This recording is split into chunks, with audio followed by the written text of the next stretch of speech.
Is Luther Bravo. This is Being Trans, and today I want to talk to you guys about change. So, obviously, trans is the prefix for transition. Um, if you have a transmission, transition, transgender, doesn't matter. You're going from one thing to another, right? So, the biggest thing, at least in my life, I think that makes just life so bearable and just manageable and you know makes it so that way you can enjoy life is just embracing the change and the fact that everything is changing. You know what I mean? Like, I don't know if you guys have read this book, but there's a book called Tuck Everlasting, and this family is stuck the way that they are for forever basically. I won't give away the ending, but you know that's like the exact opposite of what being trans is, right? Like, and it doesn't really matter, and that's one of the things about being trans. It doesn't really matter if you are, transgender, gender not conforming, if you're a two spirit, if you identify more as a transsexual, whatever, like whatever version of trans you are, you're going to go from experiencing life one way to experiencing life a different way. And there's different ways and different levels in which people can transition, whether you transition just your mind or you transition your body, or if, like, are you changing your name? Not everyone changes their name. Not everyone does, hormone replacement or gets surgeries or, changes how they wear their clothes, or they change everything, or, and who's to say what needs to change and what doesn't need to change, and that's entirely up to the individual. And I think so much about change because obviously I'm ever changing, the times are ever changing, and I think that's one of the biggest things. I think when it comes to like the general fear around trans people, um so obviously you have traditional conservative values, and this is what a man is, and this is what a woman is, and this is it. And when you don't accept change, any change is scary. And so the fact that to be transgender or transsexual or even gender nonconforming, you are changing, you are making a radical change, right? So a radical change is a change as a fundamental change, right? So like on the basis of even agreeing to what your gender is, you're saying, no, I'm out of here, right? I remember something I used to say, I started saying this around like third grade, was like, oh no, when they were assigning gender, I was out. You know what I mean? I was late. You know what I mean? I was late. You know what I mean? I was home from school. I just didn't get one.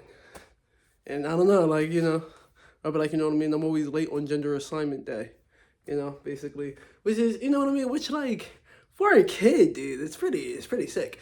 But, no, like, in general, you do have to be embracing these changes. You do have to be accepting these changes. And when you're not, it makes it more daunting and it makes it more scary, right?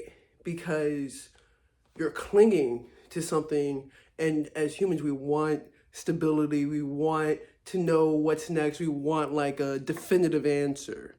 And with change, even if you have an idea of where you're going or what you're trying to change to, one, there's no guarantee that you're going to get exactly that thing, and two, there's there's just so much mystery, right? And I think that's the biggest thing. So like, one, you don't get the guarantee that you're going to get exactly that, and two, you don't even know what that process will truly look like, even if you have a plan of what it's supposed to look like. Like if you've ever gone on a road trip, you oftentimes you don't end up with that exact itinerary. Like sometimes if you're going by yourself and stuff like that, you plan exactly, blah, blah, blah.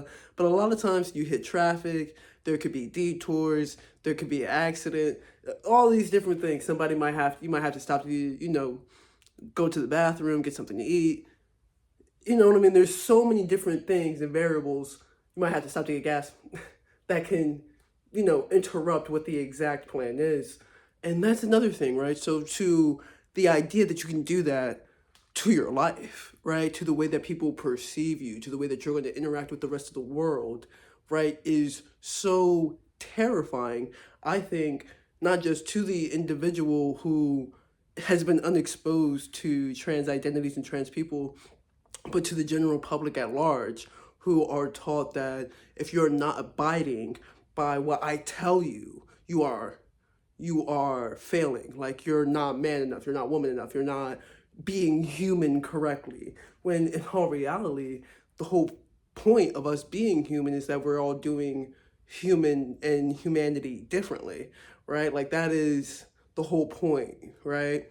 And so with being trans, and the topic of change, obviously, for a lot of trans people, even trans non-conforming people who are, who may not get on hormones or get any surgeries or, change any of their legal documents, the act of accepting that, you know what, I'm not going to be this and I'm not going to subscribe myself to these rigid gender roles that I don't like, that make me feel bad, and just that, even if there's no outside changes that we can easily point and say, yes, this is different about you, that there is an internal changing there that we all have to undergo and that you have to embrace and you have to accept. And I think that, like, that is such a big thing, right? Because with everything changing, there are still parts of you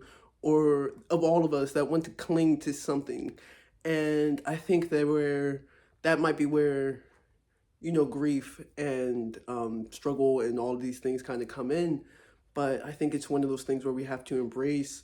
And I think it's one of those things where I think that cis people would be able to understand being trans more if we could talk about how the changes that we all undergo, just from going from childhood to adult, just from going from 25 to 26, 29 to 30, from going from, unemployed to employed, from going from student to worker, from whatever.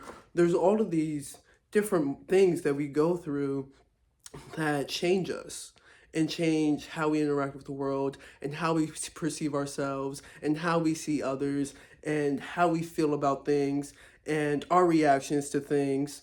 That, yes, even though it is the basis of being transgender, it's not exclusive to being transgender. And if we can, or transsexual, or gender nonconforming, or whatever, it's just not exclusive to being trans. We are all changing and we are all ever going change and we are all embracing these changes. And we are all having to let go of things that we don't want to let go and embrace things that we may have never thought that we would. That is what being human is. And I think that that's what a part of being trans is. And I think is the reminding of that humans change. It's reminding all of us that we all change and we all have to change. And our survival is dependent on our ability to change, our ability to adapt. So, yeah, I'm Luther Bravo. This has been being trans, and these are my thoughts on change, at least, right now. So these thoughts could change, probably. And I'll see you guys on the next one. Rock on, rock out.